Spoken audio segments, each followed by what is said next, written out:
So let me try to illustrate. When I say every child of God, that's our story. I'll use my experience, and then we'll close with the experience of Jesus, which is 1,000,000 times more important than mine. When I say that the story of Joseph is the story of your life as a Christian, what I mean is something like this. It comes in answering the question, why do we so often pray, say at the beginning of the day, that such and such won't happen? Breakdown of a car, getting sick with a disease, that some bad thing won't happen. Why do we so often pray that some bad thing won't happen, and then in the afternoon it happens? And as it happens, we see that in the very way it is happening, the hand of God, the good hand of God.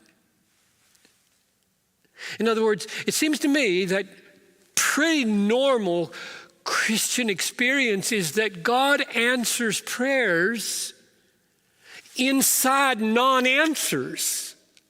That makes sense? Here's the big non-answer. I didn't want this to happen this afternoon. I asked you that it would not happen.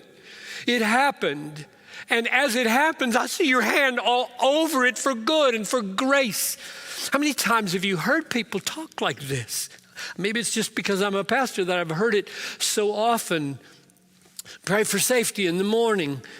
Pray that some terrible accident won't happen. Well, the accident happens in the afternoon. And as I hear them telling me this story, they say things like, if his head had been a millimeter to the right, he'd be dead. And God didn't let it happen. The woman walking by on the sidewalk was a nurse. The ambulance came just like that. It was like 3 minutes. In the hospital, they had an ample supply of his unusual blood type. Never before would they have such a supply. You hear that, right? What in the world? What in the world is that? Because if I didn't know the story of Joseph, I would be inclined to say, if God's sovereign hand is all over this, why didn't he just prevent it?